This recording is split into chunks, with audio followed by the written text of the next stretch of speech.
Hi, it's Dre Griggs Obsidian Wisdom. Today we'll discuss 5 things you don't need to be happy.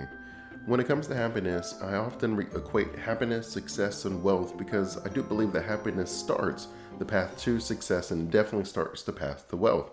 When you talk about happiness in the sense of success, Warren Buffett and a few other people have always said, right, success is getting what you want, happiness is wanting what you get. So you have to know what you want before you go out and try to get it to ensure that you are happy and successful. I have found within my own financial planning, within my own life, with my clients, that if you have hope, if you have a happiness today and a belief that tomorrow will be better, it makes it more likely that you'll be able to stick to whatever financial plan we put together. I have found that happiness is the glue that ensures that we're able to achieve all of our long-term and life goals. If you don't have happiness, you will make short-term decisions to achieve happiness that may be looking in all the wrong places. And it's not just something that any one of us does, it's something that all of us have done at some point in our life where we just felt like things weren't moving in the right direction quick enough, or they just weren't moving at all. We felt like we were spinning the wheels in place, and as a result, we just say, it's not going to work anyways. There isn't a reason for me to make any long-term sacrifices because it's not going to happen for me. I'm not going to get the job. I'm not going to get the promotion. I'm not going to be able to retire. I'm not going to be able to get married or whatever it is. If you don't believe that it can happen, i.e. you're not achieving any of your goals in the short term for happiness, then it becomes very difficult for you to commit the discipline that's necessary.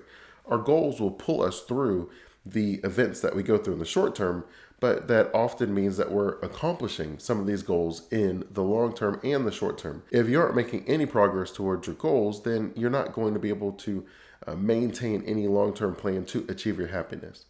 So when it comes to what we need, or at least what we don't need to be happy, on that we're going to start with, you don't need the world to be fair. If you have a plan, and what we do here is we have frameworks, and by frameworks we are able to put a step-by-step process together to achieve whatever the result is that you want.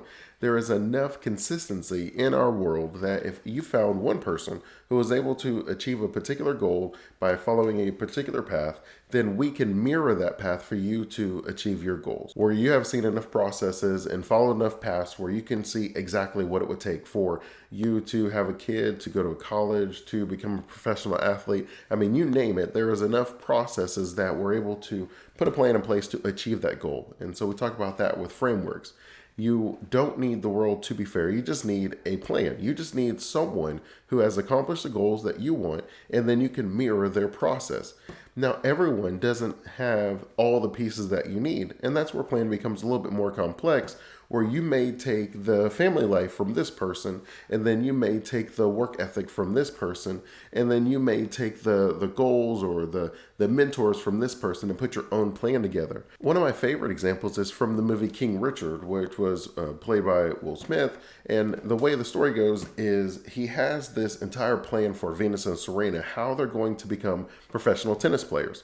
And he knows that the world isn't fair, but he has a plan in place. And so he's checking off these events, and as he learns more, he adjusts his plan. He's not completely unreasonable, but at the same time, he knows that there are some core values that he is not going to sacrifice, like the mindset and the health of his children. To where in his plan, he knew that moving to Florida was going to be an important thing. He knew that joining a particular country club was going to be an important thing. For the girls to have a coach was going to be important. But he also knew that he wanted them to be able to enjoy their childhood. And as a result, he did not sacrifice when he was told, hey, we have to make sure that they play in the junior circuits like every day, all day for, the next 10 years. To where Richard was like, that is not on the plan, that we're not going to sacrifice the health of my children to accomplish a financial goal. And as a result, it changed his plan, and it maybe even made it take a little bit longer, but at the same time, he felt good about that. He did not sacrifice a core value to accomplish the goal. And it wasn't fair where they talk about the racism and the different difficulties that they grew up with, but they had the plan to overcome it. The next thing that you don't need to be happy is for someone to listen to you. It's not always about whether or not our voice is being heard. It's whether or not we hear our own voice. Are we listening to ourselves? Are we staying true to our core values and what we believe in? If you want to be happy, then the most important person that needs to listen to you is you. And oftentimes we're focusing on whether other people are listening to us, whether they're acknowledging us, whether they're lifting us up, that we're looking externally for these dopamine hits where we just feel really good. But the reality is, if we listen to ourselves, if we have a quiet confidence about us, if we spend enough time inwardly, you don't need to convince the world as much as you need to convince yourself. The world comes along. I talk about that in my book, Champion the Change, where you talk about different people where there's a point in time where they're living in a world that doesn't believe them, that is completely against them and maybe even rigged against them in some ways. But because they believe in themselves, they don't allow the external issues to bother them, to throw them off. And you find by the time that you're bring the whole world about, that everybody eventually agrees with you. Everybody believes and understands you. And the common way that we phrase it is, there are some people who I say have an inventor's mindset, where because they believe it, they can see it. It doesn't have to physically exist yet. Because they have such a strong belief in themselves, they're able to see what is going to happen, and then they're able to work towards that. The majority of people have to see it to believe it. So you telling them, you describing it to them, it's not going to work. They're going to talk you out of it. And if you allow other people to talk you out of it, it was because you needed them to listen to you. You needed them to confirm what you believe to be a good idea. But you find that happiness is not really tied to whether others believe in you. It's whether you believe in yourself. And I sort of tied the second and the third one together. And I sort of realized as we kept talking about it, number two is you don't need people to listen to you. And number three is you did not need people to believe you. You don't need people to support and reaffirm and confirm that what you're doing makes sense and it's the right decision.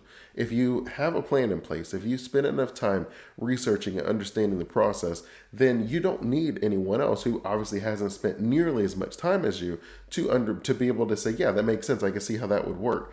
I tell my oldest daughter, I tell her all the time, well, keep in mind that the majority of people are not happy, that they feel like something is missing in their life. And so if you talk to the majority of people about what makes you happy, they are going to talk you out of it. That a lot of people understand what happiness isn't, but they don't quite understand what happiness is.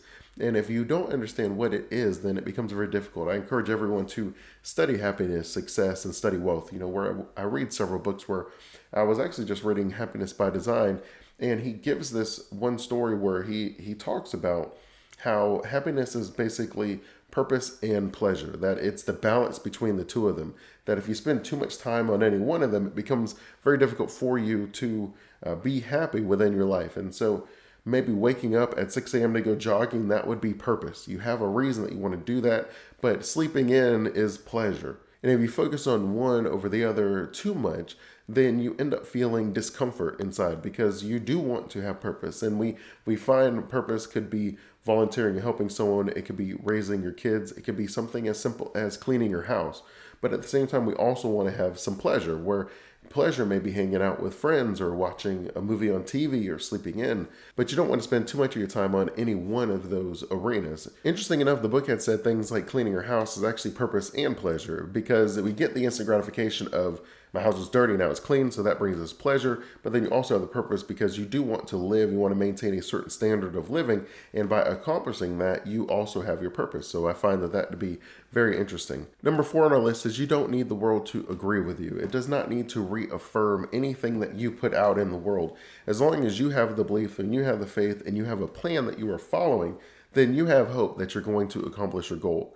Now, there are times where we can be unreasonable with the time frame that we believe our plan will take, and sometimes we can be unreasonable with the way that we design it, which is why it's very important to make sure that we have very accurate information, that we're out there looking for processes and results. But sometimes people just don't share enough of the information. They make it sound like they're an overnight celebrity, and then you find out that they've been working at it for 10, 15, 20 years, where some people say, oh, I just picked this one amazing stock, and it was like I won the lottery. But then you find out that they had losers and they probably net lost on their overall portfolio, to where people do have the social media vibe where we make our lives seem perfect and amazing in so many ways.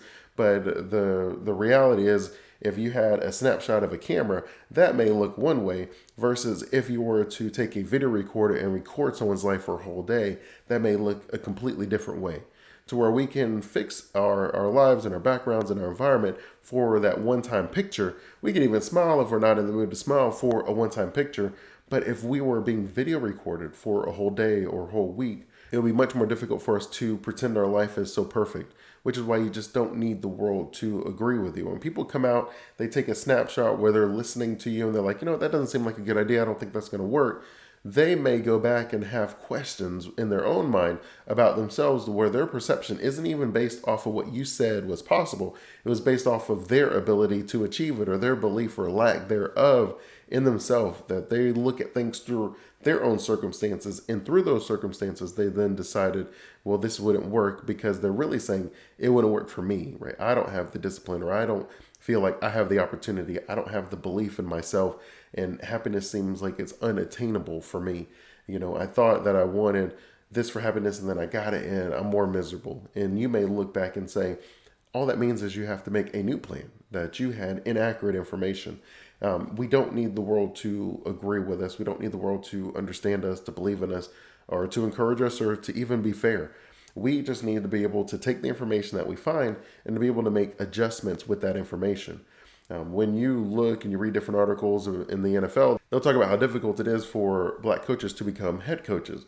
And then they'll do like a survey, and it said, well, you don't play call on offense, or you're only on a defensive coordinator, or you don't really seem like you fit the mold, or you're trying to bring in too many of your friends, where they list a whole bunch of different reasons. And they obviously don't agree with that person with their ability to be a head coach. But then you may find that someone like Jeff Saturday, who checks off, or at least crosses out, if you want to think of it in the negative sense, every single box that they said was a deal breaker, he does it. And it's not something that you look and say, okay, well, I lose hope that the happiness that I wanted to be a head coach is now gone. You would find what it was that was going to bring you happiness about being a head coach. If it was just the title, then you're right. You won't be happy because the title was all you wanted. If it was mentoring, then you have the ability to mentor. If it was the money, you have the ability to make the money, where you can use your head coaching experience in your own entrepreneurial adventure, where you have your own company that offers some of the same opportunities to maybe you make plays for teams, or maybe you have trainings for athletes in certain positions, whatever your skill set is, where you are able to still have the money checked off without the title. That if you need the title, then that means you need someone externally to affirm you, to say, this is what you're good at, and I think you should have this title. But almost everything else we're able to build on our own. If it's the income or the helping that you're looking for, you can do that. If it's the traveling with a team, you can do that too. To where if you just want to be in charge of making the calls, it may be frustrating in the sense that your credit is being taken by the head coach, who maybe is not very well prepared or isn't very good. And you'll see where they'll be like, oh, this was, I think Lane Kiffin, I remember when I was younger, where they were like, he's the youngest head coach ever when he was coaching the Raiders. But as that went along, he didn't last very long. And you may sit there and say, I've been coaching for 15 years and I could have done that bad. And it's true, but it doesn't change anything as far as the sense of what it is that makes you happy about what you're doing versus just wanting the title, and the title will make you happy. There's tons of money in the world where you can generate the money without having to have the title. I've worked with a lot of people where they'll say, I just want the title because the pay will be different. And once the pay is different, I'll have more freedom. And once I have more freedom, I can buy more things and get out of debt and have the money to be able to live the life I want. And while that can be true on one end, it doesn't mean that that's the only way. We could easily put a plan together to be able to generate where your money works for you, to where no matter how much money you have, where if you're able to at least consistently put money aside, then you can achieve the freedom that you're looking for. And so we often have to take a step back and say, what is it that I really want from this opportunity? And is that really going to bring me the happiness that I think I'm seeking? Or is there something I could do today that would bring me happiness today? And then I can put the long-term plan together to accomplish the rest of my goals over that long term. And that leads us pretty nicely into the fifth and final one. You don't need opportunity to be happy.